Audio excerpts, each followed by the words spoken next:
Salut les jeunes et bienvenue sur le Smash Show. Et aujourd'hui on se retrouve pour analyser ensemble les meilleurs tweets que j'ai glanés à mes heures perdues sur le Twitter US. Et vous allez voir que cette semaine est assez complète parce qu'on a plein de sujets extrêmement intéressants. Donc on va voir qu'on a failli éviter un drame avec Tier 10K qui a posté sans faire exprès n'importe quoi.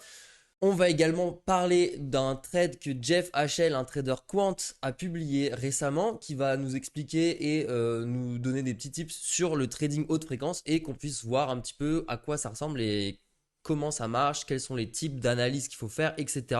Donc assez intéressant. On va voir également comment la team de sécurité de Ledger a réussi à sauver Trust Wallet d'un énorme hack. Ensuite, on se renseignera un petit peu sur les nouvelles adresses Bitcoin qui se réveillent actuellement. Comme vous l'avez pu le voir peut-être sur Twitter FR, il y a plein de wallets qui sont en train de se réveiller avec des 1000 BTC, 5000 BTC par-ci par-là. Et qui étaient inactifs depuis 2012, enfin des trucs de malade, donc c'est assez bizarre. On va voir à quoi ça pourrait être dû potentiellement. On terminera avec les fameux flashbots que vous avez peut-être vu. Big up à Musan qui s'est fait 60K avec ce type de bot de MEV. Donc MEV, ça veut dire Maximal Extractable Value. Pour signifier qu'en gros c'est pour maximiser la valeur qu'on peut avoir sur le réseau Ethereum. Et donc ça va être à peu près tout, mais c'est déjà pas mal. Allez, on se retrouve tout de suite. Alors nous voilà avec un tweet d'Arkham Intel donc qui ont investigué la situation avec Tier 10K. Donc Tier 10K, je rappelle, c'est le compte sur Twitter qui met les news à la Bloomberg à la seconde près. Et en fait, il a mis une news avant, enfin, c'était à la fin du crash d'avant-hier, là, quand BTC il est monté à 30K, il est redescendu à 27K en l'espace de 30 minutes.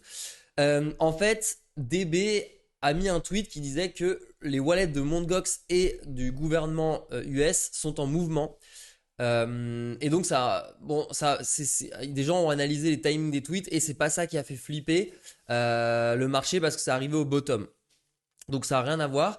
Mais par contre, en fait, c'est que DB s'est trompé quand il a set up ses alertes sur les portefeuilles correspondants. Et donc ça lui a envoyé des alertes alors qu'en fait il n'y avait pas de mouvement. Voilà, donc ça c'est pour ça qu'il y a eu ce FUD un petit peu avant-hier. Mais il faut garder en tête qu'un jour, les BTC de Mt. Gox et du gouvernement US seront probablement vendus. Enfin, celui du gouvernement US, c'est sûr, parce qu'il va être vendu. Je crois qu'il y a plus d'1 milliard encore. Donc, il ne faudra pas être surpris. Bref. Alors, il faut savoir que je sais pas pourquoi, mais là, depuis que j'essaie de tourner le Tisma Show, je vois qu'il y a des petits bugs sur Twitter. Les signets, ils se déplacent de manière aléatoire. Alors, ça casse un peu les pieds pour. Voilà. Parce que du coup, vous allez voir, je vais cliquer sur des trucs. Il y a des signets qui vont apparaître alors que c'est des vieux signets qui datent. Enfin, bref, voilà. Un mec s'est fait voler 70 Bored Ape Yacht Club en même temps. Donc, ça fait mal. Rest in peace, my friend. N'oubliez pas d'utiliser des Ledger, bordel. Si vous n'utilisez pas de Ledger, les gars, et que vous avez plus de 5000 balles en crypto, vous vous tirez une balle dans le pied. Même en vrai, plus de 1000 balles en crypto, achetez une Ledger. Ça coûte, je sais pas, 50, 70 balles, je connais pas les prix maintenant. Et vous êtes super safe. Voilà. Donc, achetez une Ledger, les gars. En plus, c'est une boîte française, représente. Logan Paul, qui s'était mis dans les NFT assez tardivement en 2021, fin 2021 après la bulle, a acheté 623 000 un NFT, je sais pas lequel c'est, et maintenant il vaut seulement 10 dollars. Ouais, big up. Bon, de toute façon, après lui, il claque 620 000 comme nous, on claquerait 500 balles, frère. Donc, je pense qu'il s'en bat les couilles. Brian Armstrong, donc le CEO de Coinbase, qui a retweeté un vieux clip qui date de 2018 lors d'un cours au MIT. Qui s'appelait Blockchain and Money, et on voit Gary Gensler, donc le chairman de la SEC, qui fait un cours en fait sur ça, et il dit que trois quarts des crypto-monnaies sur le marché ne sont pas des ICO et ne seraient pas appelés des securities, même aux USA, au Canada, à Taïwan, qui ont une juridiction qui suivent les OA tests. Et les OA tests, ça permet de déterminer si oui ou non, si un contrat d'investissement ou un asset est une security. Maintenant, comme vous pouvez le voir, le crash en bourse de la First Republic Bank, donc une nouvelle banque américaine qui est en train de se faire détruire malgré le programme d'assurance des dépôts de la Fed. Donc bizarre, mais donc la crise bancaire remet un coup. Je pense que c'est pour ça que le Bitcoin a réagi positivement d'ailleurs, parce que c'est juste après ça que le Bitcoin a commencé à pump back de ses 25 300 into 30 000 dollars. Donc je pense que c'est clairement lié, comme on l'a vu avec la faillite de SVB et qui a fait pump le Bitcoin. Je pense que c'est lié et ça rappelle que la crise bancaire n'est jamais loin, même si la Fed a pourtant pris des dispositions. Donc je ne sais pas trop pourquoi, mais c'est surtout parce que la banque en fait est en grosse perte de dépôts. Plus personne déposite à la First Republic Bank. Maintenant un petit tweet de StatArb qui nous poste pas mal de trading quant, pareil trading algo, qui nous montre une petite librairie qui me sera très utile, qui s'appelle Retry. Et donc ça permet de gérer toutes les erreurs quand vous faites des communications API avec des exchanges, avec plein de choses en fait dès que vous faites du HTTP, etc. Et qui va vous permettre de setup avec des décorateurs Python, des calls de retry pour s'il y a des erreurs, pour que ça restart de manière optimale en gérant les erreurs et pour pas surcharger l'API, etc. Donc ça a l'air pas mal. J'ai un petit peu regardé, c'est cool.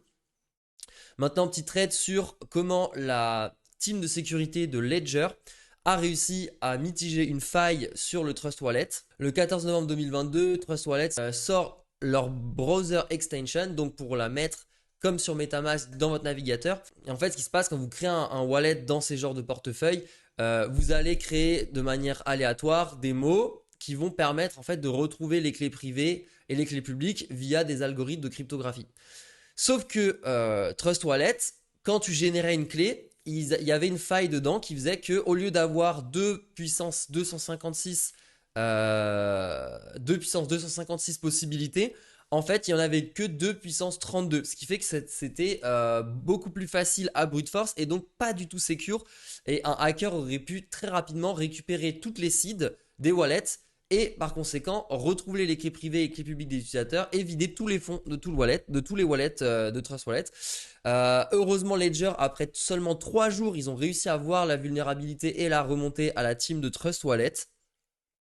Et donc ils ont directement patché le bug et après 5 mois, il n'y avait plus que 80 000 dollars de fonds à risque parce qu'ils n'avaient pas mis à jour leur wallet et ils n'avaient pas changé les wallets de base.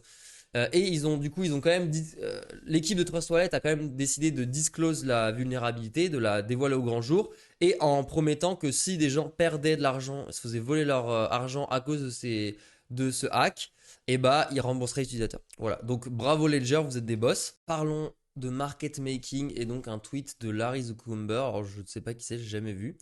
Mais en gros, qui va nous expliquer comment il a fait 3 millions de trading volume en 3 jours avec son premier market maker, avec son premier bot de market making et avec un capital de 3000 dollars. Donc j'ai évidemment déjà lu le trade. C'est pas un trade de très poussé, mais c'est pour donner quelques petites infos, voilà.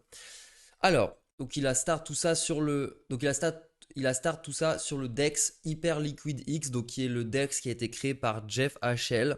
Le mec qui fait du trading haute fréquence. Et donc c'est une nouvelle plateforme de trading décentralisé, enfin trading semi-décentralisé, comme DYDX avec des order books on-chain, etc. Donc il explique que il est débutant en market making, il n'est pas trader quant ou quoi, juste qu'il a fait 2-3 trucs. En fait, il a juste utilisé un GitHub qui était déjà fourni par Hyperliquid au final, mais c'est sympa quand même à regarder. Et donc ce qu'il disait, c'est que de nos jours, beaucoup de projets crypto vont vers des market makers pour lancer leurs projets, ce qui n'était pas le cas au début, qui faisait juste de l'adding de liquidité dans les pools sur des DEX. Mais en fait, ce dont ils se sont rendus compte, c'est que ça ne permet pas un price discovery suffisamment intéressant sur les DEX. Et donc, c'est plus intéressant pour un token pour qu'il pump ou quoi, de le mettre en market making avec des market makers professionnels sur des SEX, donc des échanges centralisés, parce que du coup la price discovery est plus intéressant sur les SEX et ça réduit les coûts pour tout le monde, que ce soit sur les exchanges ou pour les market makers. Donc Hyperliquid, ils ont un GitHub avec une market making stratégie classique sur leur GitHub qui est là. Je vous mettrai les liens dans la description si vous voulez aller checker en détail le GitHub, ainsi que les autres liens que je trouve intéressants. Mais en fait, ce qui se passe, c'est que la stratégie essaye d'être profitable en utilisant le spread entre les ordres. Et donc cette stratégie, elle vise à capturer le spread, comme beaucoup de stratégies market making basiques. Alors le spread, qu'est-ce que c'est? Alors il faut savoir que les exchanges se monétisent de plusieurs manières. Soit par le spread, soit par des frais de commission, soit par les deux. Par exemple, eToro, eux, ils se vendent comme étant un exchange qui n'a pas de frais, mais parce qu'en fait, ils ont un spread. Mais donc, pour les débutants, tu te rends pas compte que tu payes en fait ta transaction même plus cher que n'importe quel exchange, mais parce que tu te dis il n'y a pas de fees, parce qu'ils te l'ont dit. Donc en soi, ils n'ont pas tort, mais il y a du spread. Donc voilà. Bref, et donc le spread, ça fait que, par exemple, si tu veux acheter de l'Ether, en fait, le vrai prix, il est à 2105, tu vois. Mais toi, tu peux pas en acheter en dessous du 2105 plus le spread. Donc tu vas être obligé d'acheter à 2600, 2106,8 dans ce cas-là. Et donc tu te tapes 0,06% de spread et en fait c'est une fees que l'exchange gagne. Voilà, et donc lui ce qu'il fait c'est qu'il va coter à 1, il a choisi de coter à 1,1$ au-dessus du premier prix et pareil en dessous du premier prix dans le cas des buys.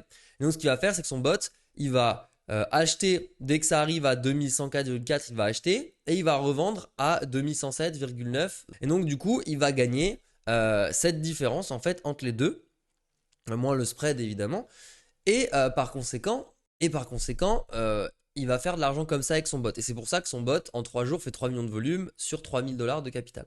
Donc ce qu'il dit c'est qu'il espère en fait que des mecs quand ils veulent market buy des grosses sizes, et du coup ça va en gros ce qu'on appelle du slippage, ça va slipper jusqu'à son ordre, ça va trigger et du coup il va pouvoir revendre en dessous et vice versa. Et en fait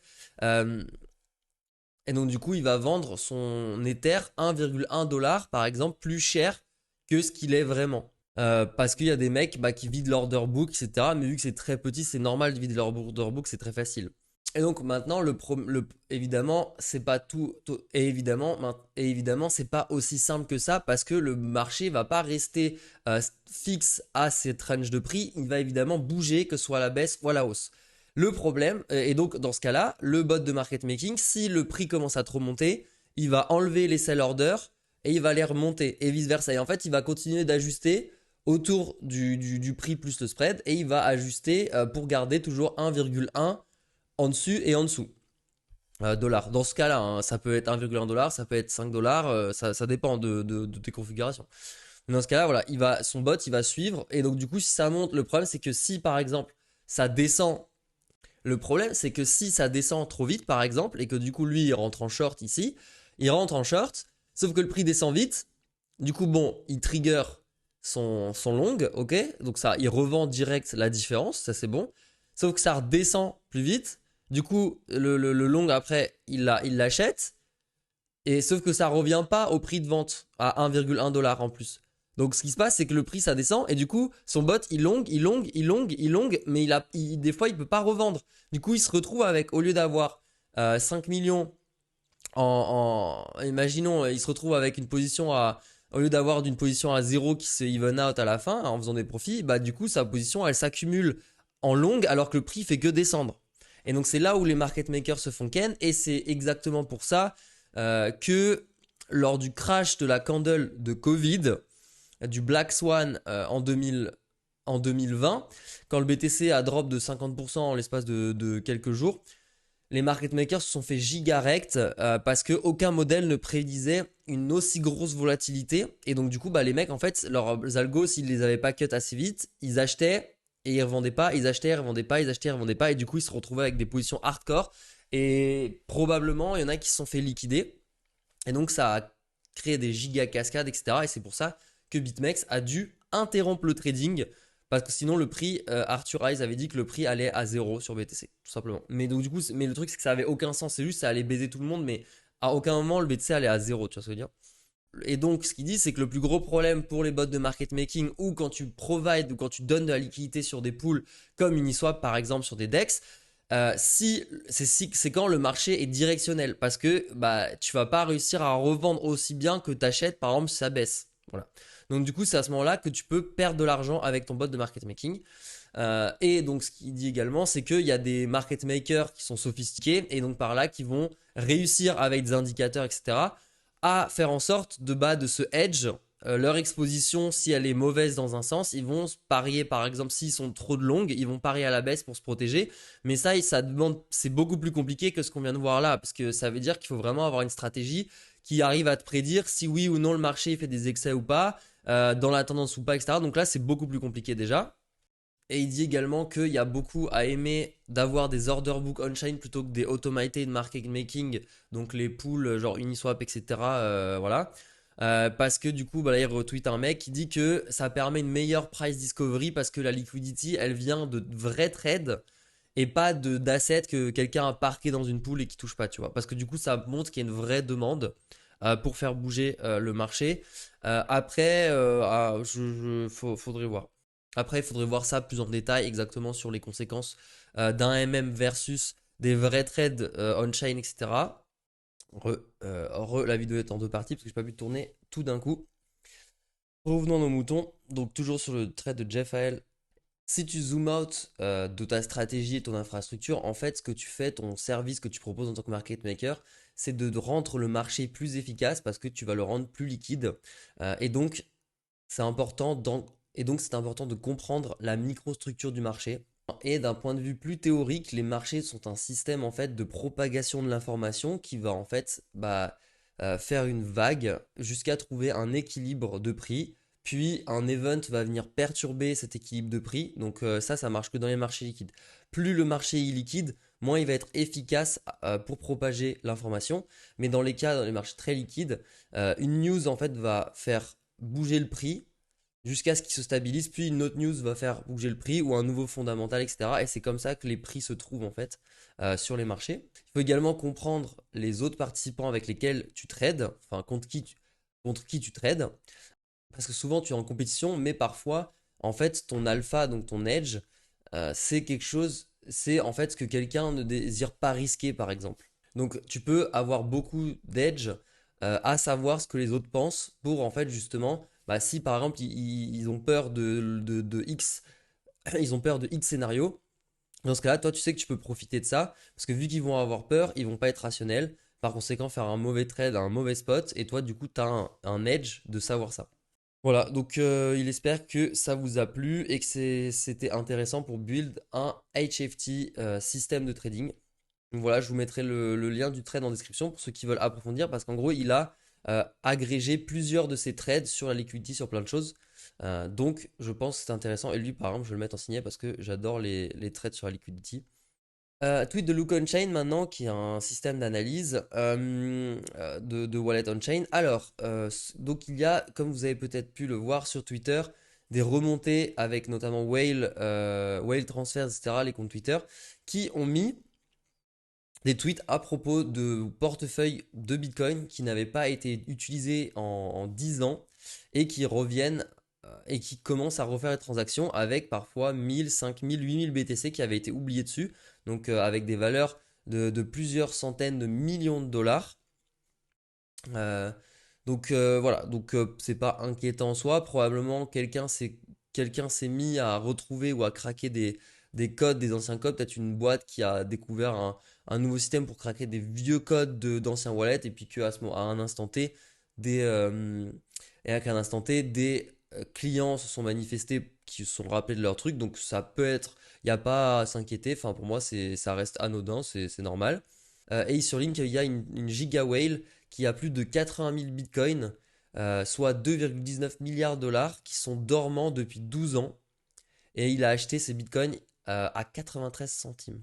Voilà.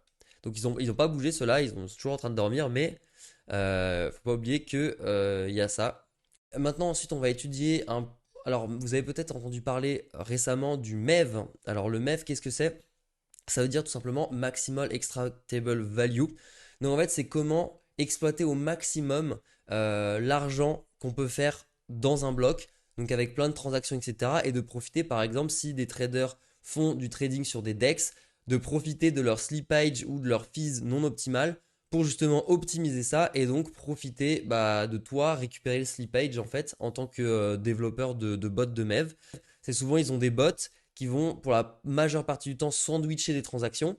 Et donc une attaque sandwich, qu'est-ce que c'est? Par exemple, imaginons que moi, je décide d'acheter du Shiba sur Uniswap et que donc j'envoie 50 000 dollars d'Ether dans la pool et donc ça va faire monter le prix de temps après mon achat dans la pool, d'accord? Le MEVBot, lui, il guette en continu la blockchain Ether et il va voir cette transaction qui arrive dans la même pool d'Ether. Donc c'est la pool qui fait, en fait c'est comme une salle d'attente pour être pris et imprimé sur la blockchain. Et donc le bot, il va regarder ce qu'il y a dans la même pool, dans la salle d'attente. Et là, il va voir qu'il y a ma transaction à 50 000 qui va faire pump le prix de 3%. Et donc par conséquent, lui, il va acheter juste avant. Donc il va faire en sorte que sa transaction, elle passe grâce au gaz, etc. Il va faire en sorte que sa transaction se mette juste avant ma transaction. Et donc par conséquent, sa transaction, il va acheter du Shiba Inu juste avant moi. Ensuite, moi, je vais acheter, ça va faire pump le prix de 3%. Et lui, du coup, il va revendre directement à 3% en bénéf. Voilà. Et il va faire ça directement et les transactions vont se succéder dans le bloc. Ce qui fait qu'il n'y a aucune chance que le mec se fasse carotter par ça. Donc, voilà. C'est comme ça que fonctionnent des sandwichs. Et donc, c'est ceux que font le MEV principalement. Alors maintenant, donc lui, il va nous parler des sandwichs et des flashbots. Alors quand on parle de flashbot, c'est une organisation en fait d'outils pour le MEV qui donne donc il y a pas mal d'outils différents. Mais aujourd'hui, lui, il va nous présenter le Flashbot Protect. Le Flashbot Protect, ça a deux bénéfices principaux. En fait, ta transaction ne va pas être dans la salle d'attente, donc elle ne sera pas visionnable par les autres utilisateurs d'Ether. Donc en fait, elle est invisible et en gros, elle va être exécutée directement dans la blockchain. Et si ta transaction, elle doit revert parce qu'il y a un problème avec le contrat ou parce que ça marche plus, etc. Ou parce que le smart contract, il a dit que c'était la fonction que ta call elle était expirée, ou parce que par exemple dans un mine de NFT, bah, les 10 000 sont déjà mintés, donc tu peux pas en minter le 10 001, donc elle va revert. Elles ne seront pas inclus dans le bloc. Donc ça veut dire que tu vas pas perdre du gaz pour des transactions qui loupent. Parce que actuellement, si tu fais une transaction et que le contrat il te dit non, eh ben en fait, le gaz que tu as fait pour aller dans le contrat, il est perdu. Alors, je sais pas exactement comment ça marche, mais à mon avis, ce qui se passe, c'est que il doit y avoir des trucs qui monitorent H24 et ils attendent la fin de la même pool pour balancer l'ordre dedans. Genre, en fait, plutôt que de le mettre dans la salle d'attente sur Ether, ils vont le mettre manuellement juste avant que ça ferme, en fait. À la milliseconde que ça ferme, j'en sais rien. Je sais pas exactement comment ils font. J'ai essayé de chercher des infos, j'ai pas encore trop trouvé. Je ferai une vidéo là-dessus, je pense qu'on en parle beaucoup sur Twitter. Mais voilà, et ensuite, du coup, ce qui se passe, c'est qu'il calcule la transaction à l'avance, juste avant de la placer dans le bloc, et il voit du coup directement si par exemple le contrat va revert, ils peuvent calculer en temps réel si le contrat va accepter la transaction ou pas, et en fonction de ce qu'il y a dans la même pool. Voilà, donc ça c'est comme ça que ça marche, je pense. Et donc, vu que tes transactions ne sont pas publiques, vu qu'elles ne sont pas dans la même pool, euh, personne ne peut en fait les sandwich comme un mec qui est très très connu fait actuellement. C'est le mec, comme le mec en MEV le plus connu qui s'appelle Jared from Subway, donc c'est son ENS. Et ce mec, en gros, en un jour, il a genre 9000 transactions. Pour donner une idée de délire. Et c'est à lui tout seul, il consomme 7% du gaz de la blockchain Ether. Voilà. Et le mec est turbo maxi rentable. Mais des fois, ça veut dire, par exemple, brûler genre 5000 Ethers pour en récupérer 5001. Enfin, genre, en fait, le risque, il est. Enfin, son risque est extrêmement calculé, mais ce que je veux dire, c'est que des fois, il doit brûler énormément d'argent pour gagner que dalle. Mais vu qu'il est sûr que ça marche, bah, il le fait. Mais c'est des sommes de malade hein, pour gratter pas grand-chose des fois. Alors, c'est possible, Quit du coup rajoute que c'est possible que ta transaction apparaisse dans le public mempool dans le cas où il y a un bloc, un uncle block, un bloc oncle, dans le cas où il y a un uncut block, ou si vous swappez, vous changez de point d'entrée sur la blockchain pendant que la transaction est encore en pending, donc en attente. Voilà, donc bon là il explique comment changer de RPC. Donc là vous pouvez mettre le RPC Flashbot, donc ça par exemple dans MetaMask, vous allez dans tout ce qui est dans les... vous cliquez en haut sur le mainnet que vous souhaitez choisir et ensuite bah, vous allez rajouter Custom RPC, vous allez mettre Flashbot et rentrer du coup ça. Et du coup vous allez être connecté et toutes vos transactions vont passer par les Flashbots. Voilà. Donc voilà, enfin pour les petites infos, moi je l'ai pas fait encore parce que j'ai pas encore trouvé trop de d'utilité. Mais, euh, mais voilà. Bon, je passe les autres tweets parce que c'est des bugs de Twitter. Merci Twitter. Bybit met en place un KYC obligatoire à partir du 8 mai. Donc ça, sad, parce que to be honest, j'ai vraiment la flemme de KYC. Après, en soi, je m'en fous, hein, mais voilà, de toute façon, dans tous les cas, Bybit, je tradais, mais plus beaucoup. Vraiment, j'ai vraiment tout passé sur BitGet. Voilà, BitGet me convient très bien, donc je suis très content. J'ai des bonnes communications avec la team, etc. Donc c'est cool. Ensuite, petite news de Whale Chart. L'Argentine donc s'est chopé un prêt de 45 milliards de dollars auprès de l'IMF. Mais par contre, en échange, ils doivent adopter une position anti-crypto. Donc bon, ça m'étonne pas de la part de l'IMF. Parlons arnaque et parlons plus particulièrement du projet Plush NFT qui avait été mis en avant par Dwagby, Kev Adams, etc. Donc obviously, moi quand je l'ai vu passer le truc, j'étais en mode frère MDR, ça va jamais, ça va jamais aboutir. Genre ils vont mettre de tes 10 000 NFT, ils vont en mettre dans le film. Enfin, c'est grosse arnaque à plein nez. Et donc du coup, ça a été vachement mis en avant, surtout par Kev Adams, qui avait le producteur qui était là avec lui, etc. Évidemment, le producteur était anonyme. Voilà, classique. Et en fait, bah, ce qu'il faut savoir, c'est qu'ils devaient lever 60 millions d'euros. Finalement, ils ont levé que 1,5 million. Donc, ce qui a probablement fait que le projet a fail aussi. Mais honnêtement, j'y crois pas une seconde qu'ils allaient produire un film avec les NFT plush. Enfin, c'était juste du bullshit. Pour moi, clairement, il y avait trop de red flags. Déjà, quand c'est juste des mecs random, anonymes, qui ont aucun backtrack, qui vont dire qu'on va faire un film, et juste ils payent des influenceurs TV et tout pour parler. Et Kev Adams, il pige rien à ça, frère. Il a touché son chèque. Il pige rien au concept, tu vois. Il sait même pas ce que c'est des NFT avant qu'on le contacte. Enfin, bref. Donc, du coup, red flag, obviously. Désolé à tous ceux qui ont acheté, mais il faut être plus perspicace quand tu veux investir dans un projet. Il faut pas suivre des influenceurs, surtout des influenceurs qui ne sont pas crypto. Genre, tous les influenceurs Instagram et tout, pour tout ce qui est investissement, il faut arrêter de suivre ces trucs. Allez les gars, sur ce, je vous laisse. C'était un peu plus rapide aujourd'hui parce que j'avais des petites contraintes perso. Mais on se retrouve jeudi prochain pour le prochain Tu Smash Show. Allez, salut les gars, ciao.